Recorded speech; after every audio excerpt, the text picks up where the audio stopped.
রিয়া দুইবার কবুল বলেছে। তৃতীয়বার কবুল বলার সময় রাইসা সকলের পাশ কাটিয়ে সবার সামনে রিয়াকে জড়িয়ে ধরে কান্না করতে করতে বলে, আম্মু তুমি বাবাইকে রেখে এই বিয়ে করো না, বাবাই তোমাকে অনেক ভালোবাসে। জানো মম, বাবাই তোমাকে ছাড়া বাঁচবে না। তোমার ছবি বুকে নিয়ে বাচ্চার মতো কাঁদে। এই যে কাজী সাহেব, আমার মম এটা, আপনি প্লিজ বিয়ে পড়াবেন না। আমার মম বাবাইকে ছেড়ে কোথাও যাবে না। এই যে আঙ্কেল, বর্ষে যে বসে আছেন কেন, আপনি জানেন না এটা আমার মম? আপনি এত পচা কেন? আর আপনারা সবাই হা করে তাকিয়ে আছেন কেন? আপনারা জানেন না এটা আমার মম? এমন সময় রিয়ার বাবা আসাদ সাহেব রাইসার মুখে ঠাস করে চর বসিয়ে দেয়। ছোট লোকের বাচ্চা, তুই ছোট মুখে বড় কথা বলিস কেমনে রে? 6.5 বছর বয়সী রাইসা চর খেয়ে মাটিতে পড়ে যায়। রাইসার করুণ চোখে রিয়ার দিকে তাকায়। মনে মনে ভাবে মম তাকে বুকে জড়িয়ে নিবে, কিন্তু না। আমি ক্লাসে ভর করে বিয়ে বাড়িতে ঢুকলেই বুকের ভেতরটা কেমন করে ওঠে। মনে হচ্ছে বুকটা আমার পুড়ে যাচ্ছে। রাইসা মাটিতে পড়ে আছে। জ্বরটা এতই জোরে ছিল রাইসার ঠোঁট কেটে রক্ত বের হয়ে যায়। রাইসার কাছে যেতেই রাইসার রক্তমাখা মুখ নিয়ে বলে ওঠে, বাবাই, মম আমাকে আর তোমাকে রেখে অন্য আর একটা বিয়ে করছে। এখন আর মম আমাকে আদর করবে না। আচ্ছা বাবাই, আমি কি দেখতে খুবই পচা? দেখো বাবা, আমার ঠোঁট কেটে রক্ত বের হচ্ছে। তুমি কষ্ট পেও না বাবা, আমাকে বুকে নাও তো। আমি ক্লাসটা ফেলে দিয়ে 2 হাত বাড়িয়ে দিয়ে বললাম, মারে, তোকে না বলেছিলাম এখানে না আসতে, তুই কেন আসলি? রাইসার রক্তমাখা মুখটা আমার হৃদয়ে থাকা ছোট্ট ঘরটাকে তছনছ করে দিচ্ছে। রাইসার গালে 5 আঙুলের ছাপটা যেন আমার কলিজায় দেখা যায়। রাইসা যে আমার কলিজার টুকরা। 2 চোখ বেয়ে ধরধর করে পানি বের হয়ে যায়। রিয়ার দিকে তাকিয়ে দেখলাম রিয়া মাথাটা নিচু করে বসে আছে। বিয়ের সাজে রিয়াকে খুব সুন্দর লাগছে। আকাশের চাঁদটা আজ আকাশে নেই, জমিনে নেমে এসেছে। রিয়াকে এত সাজতে কোনোদিন দেখিনি। আমার সাথে রিয়ার যখন বিয়ে হয় তখন 1 পাতা টিপ আর টাউন হল মার্কেট থেকে 560 টাকার একটা শাড়ি ছাড়া কিছুই দিতে পারিনি। আজ রিয়া অনেক সুন্দর করে সেজেছে। বিয়ে বাড়িতে সবাই অবাক চোখে আমাদের দিকে তাকিয়ে আছে।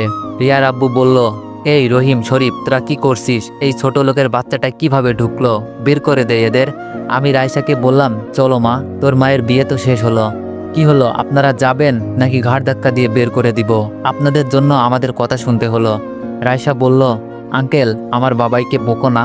দেখো না, আমার বাবাই হাঁটতে পারছে না, আমার বাবা কান্না করছে। আমরা আর আসবো না এই বড় লোকের বাড়িতে। রাইসার কথা শুনে দারোয়ানের চোখে পানি চিকচিক করছে। আমি ক্লাসে ভর করতে করতে নরকপল্লী থেকে বেরিয়ে একটা সিএনজি নিয়ে বাসায় চলে আসলাম। বাসায় আসার পর রুমে রিয়ার ছবিটা দেখে কষ্টটা নতুন করে আবার চারা দিয়ে উঠল। রাতে শুয়ে আছি, রাইসা আমার বুকে শুয়ে আছে। আমি রাইসার মাথায় হাত বুলিয়ে দিচ্ছি। রাত 9টা বাজে। হঠাৎ বুঝতে পারলাম রাইসা কাঁদছে। রাইসার মাথায় হাত বুলাতে বুলাতে বললাম, তুই না আমার মা, তবে কাঁদছিস কেন? রাইসা বলল, বাবা জানো, আজ যখন নানু আমার গালে চড় মেরে রক্তাক্ত করলো তখন মম কিছুই বলল না। মম ওই পোষা আঙ্কেলটাকে বিয়ে করে নিল। বাবাই, তুমি কষ্ট পেও না, আমি তোমায় ছেড়ে কোথাও যাব না। আমি বললাম, মা, জানি তো, এখন ঘুমাবে, কান্না করবে না। রাইসা ঘুমাচ্ছে। আমি হারিয়ে গেলাম 7 বছর আগে। রিয়ার সাথে কলেজে পরিচয়, তারপর বন্ধুত্ব। আর বন্ধুত্বটা একটা সময় ভালোবাসার রূপ নেয়। রিয়া তখন আমাকে ভীষণ ভালোবাসতো। আমি একটু ইগনোর করলেই পাগলের মতো হয়ে যেত। একদিন রিয়া আমার ম্যাচে ব্যাগপত্র গুছিয়ে চলে আসে। রিয়াকে জিজ্ঞেস করলে রিয়া আমাকে জড়িয়ে ধরে কাঁদতে কাঁদতে বলে, রাজ আমার বাসা থেকে বিয়ে ঠিক করেছে। আমি নিজেকে সামলে নিয়ে বললাম, ছেলে কি করে? রিয়া বলল, ছেলে আমেরিকার সিটিজেন। আমি বললাম, আলহামদুলিল্লাহ। রিয়া, তুমি বিয়েটা করে নাও, আমাদের সম্পর্কের কোনো ফিউচার নেই। রিয়া আমার গালে চর বসিয়ে দিয়ে বলে, রাজ, তোমাকে ছাড়া আমি বাঁচব না। তুমি যদি বিয়ে না করো তাহলে আমার সুইসাইড করা ছাড়া কোনো উপায় নেই। সেই দিন রিয়ার জেদের কাছে হার মেনে রিয়াকে বিয়ে করে নিই। ঢাকা থেকে চট্টগ্রাম চলে যায়। একটা প্রাইভেট কোম্পানিতে ভালো একটা জব হয়। আমাদের ঘরটা ভালোবাসায় ভরে ওঠে। বছর খানিক পরেই আমাদের ঘর আলোকিত করে রাইসা আছে। খুব সুন্দর একটা সংসার। আমার কাছে মনে হচ্ছিল জান্নাতের একটা অংশ। কিন্তু একদিন অফিস থেকে ফেরার পথে একটা মাইক্রো পিছন থেকে ধাক্কা দেয়।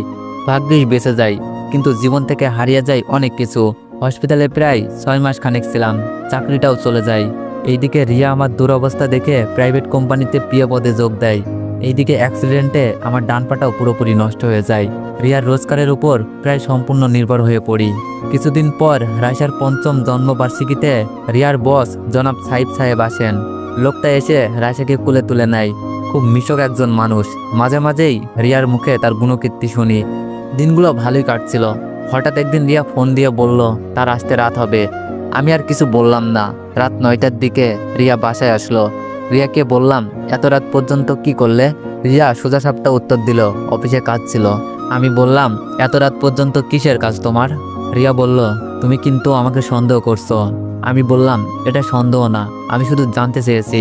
রিয়া বলল, আমি তোমাকে কৈফিয়ত দিতে পারবো না, আমার টায়ার্ড লাগছে। আমি আর কিছু বললাম না।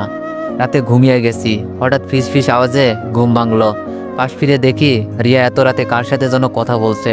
হঠাৎ রিয়া বলল, স্যার আপনি এত দুষ্টু তা তো আগে জানতাম না, আর আজ যা করলেন। আমি আর কিছু শুনতে চাইলাম না, কারণ এইসব সহ্য করা আমার পক্ষে সম্ভব না।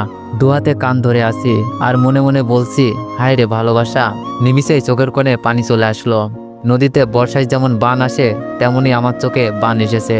পরের দিন রিয়া আমার দেয়া নীল শাড়িটা পরে ব্যাগপত্র গুছিয়ে বলল, রাজ, অফিসের জরুরি কাজ আছে, কক্সবাজার যাব। তুমি রাইসাকে দেখো, পরশুদিন এসে পড়বো। আমি কিছু বললাম না, শুধু অভিশপ্ত পাটার দিকে তাকালাম। মুচকে এসে বললাম, বিধাতা, কোন খেলা খেলছো এই অদমের সাথে? এইদিকে 2 দিন পর রিয়া এসে রাইসাকে কোলে তুলে নিল। রাইসা বলল, মম, আমার জন্য কি আনছো? রিয়া বলল, তোমার জন্য অনেকগুলো চকলেট আনছি। আমি মা মেয়ের কথোপকথন শুনে হাসলাম। আমি মনে মনে বললাম, চিরদিন যেন এই মমতায় বন্ধনে আবদ্ধ থাকে। রিয়া আমাকে দেখে কিছু না বলে ওয়াশরুমে চলে গেল। পরের দিন হঠাৎ করেই দিনের বেলা কাঁপুনে দিয়ে জ্বর চলে এসে গেল। জ্বরে সহ্য করতে পারছি না। রায়সার পাশের রুমে টিভি দেখতেছিল। রায়সাকে ডাক দিলাম। রায়সা কাছে এসে বলল, বাবাই ডেকেছো আমায়? হ্যাঁ মা। তোমার মমকে ফোন দিয়ে বলো তো, বাবাই খুব অসুস্থ। রায়সা রিয়াকে কয়েকবার ফোন দিতেই রিয়া ফোন রিসিভ করে ঝাঁঝালো কণ্ঠে বলল, ফোন দিয়েছো কেন? রায়সা বলল, মম, বাবাই খুব অসুস্থ, তুমি আসো, বাবাই জ্বরে কেমন করছে।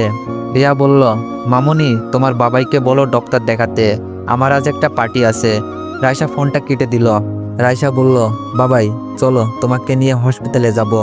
রায়সার দিকে তাকিয়ে চোখের পানি ছেড়ে দিলাম। মেয়ের আকুতি শুনে না করতে পারলাম না। বিকেলবেলা হসপিটালে ব্লাড টেস্ট করে ধরা পড়ল আমার টাইফয়েড জ্বর হয়েছে। ডাক্তার প্রেসক্রিপশন লিখে দিল। ওষুধ নিয়ে হসপিটাল থেকে বের হয়ে রিক্সা করে যখনই বাসায় যাচ্ছিলাম, রিক্সাটা যখন পার্কের সাইড দিয়ে যাচ্ছে, এমন সময় রায়সা বলে উঠল, বাবাই দেখো তো, মম না ওইটা? আচ্ছা বাবাই, মম ওই আঙ্কেলটাকে জড়িয়ে ধরে আছে কেন?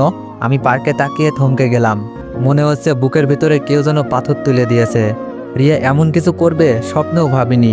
রিয়া তো আমাকে ভালোবাসতো, তাহলে কেন এমন নোংরামি করছে? রায়সা বলল, কি হলো বাবাই, ওটা মম না? মম কেন অমন করছে? ছোট্ট বাচ্চা মেয়ের প্রশ্নের উত্তর দেওয়ার মতো কোনো কথাই পৃথিবীতে অভিমানে খুঁজে পাচ্ছি না। চোখের পানি বাধা মানছে না। মনে মনে বলছি, হে আল্লাহ, এই অবুঝ মেয়েকে কি বলে সান্ত্বনা দিব? রায়সা বলল, কি হলো বাবাই, তুমি কাঁদছো কেন? না রে মা, চোখে হয়তো বালি গিয়েছে। আর পার্কে যে মহিলাটাকে দেখলি, সেটা তোর মম না। রায়সা বলল, বাবাই তুমি মিথ্যা কেন বলো? তুমি না বলেছ মিথ্যা বলা মহাপাপ?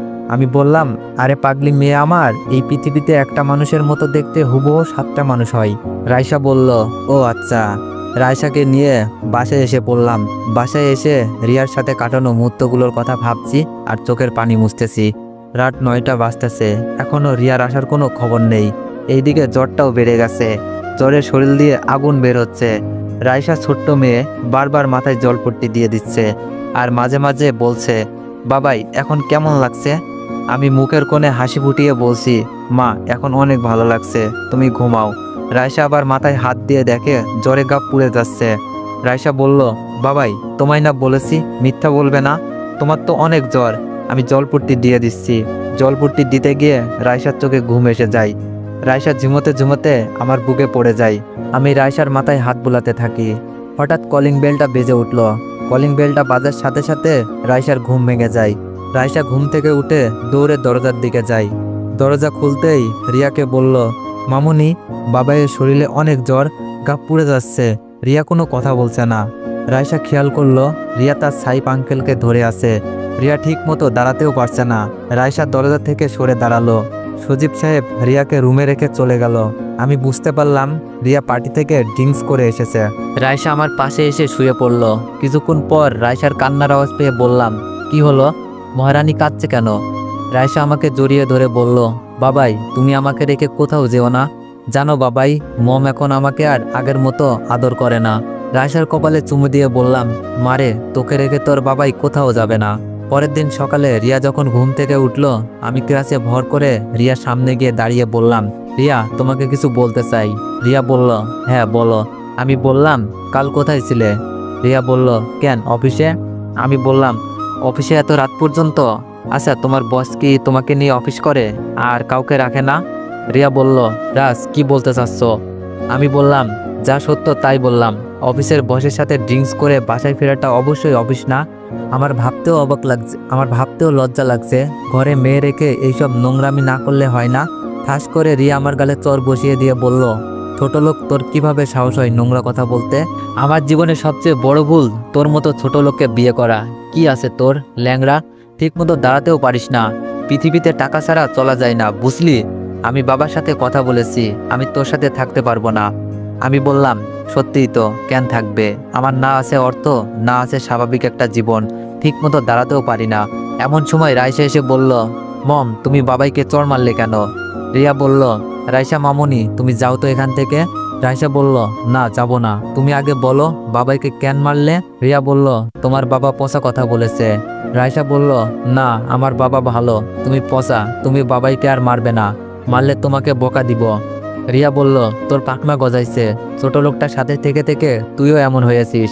আমি বললাম, রিয়া রাইসাকে কিছু বলো না, রাইসা ছোট মানুষ। আমি রাইসাকে বললাম, মামুনি তুমি তোমার রুমে যাও। রাইসা বলল, না বাবাই, আমি গেলে আবার তোমাকে মারবে, আবার মারলে আমিও বকা দিব। রিয়া রাইসাকে চর মেরে বলল, গেলে এখান থেকে। রাইসা কাঁদতে কাঁদতে চলে গেল। আমি বললাম, তুমি রাইসাকে মারতে পারলে? রিয়া বলল, মেরেছি, বেশ করেছি। আরেকটা কথা, আমি তোমার সাথে হ্যাপি না রাজ, আমি তোমার কাছে ডিভোর্স চাই। আমি বললাম, রিয়া রাইসার কথাটা একবার ভাবো।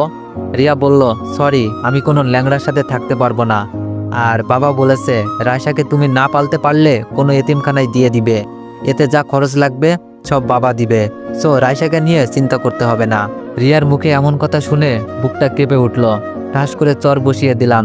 রিয়া আশ্চর্য হয়ে আমার দিকে তাকিয়ে থাকলো। রিয়া বলল, মারলে তুমি আমায়? আমি বললাম, হ্যাঁ মারলাম, কারণ তুমি আমার কলিজাকে নিয়ে বাজে কথা বলেছ। রিয়া বলল, ছোট লোকের আবার কলিজা? শোন, আমি চলে যাচ্ছি, কখনো যেন তোর এই মুখটা না দেখতে হয় আমার। আর যদি আমাকে সত্যি ভালোবেসে থাকিস তাহলে ডিভোর্স পেপার পাঠাবো, সেখানে সাইন করে দিস। আমি মাথা নাড়িয়ে হ্যাঁ সূচক জবাব দিলাম।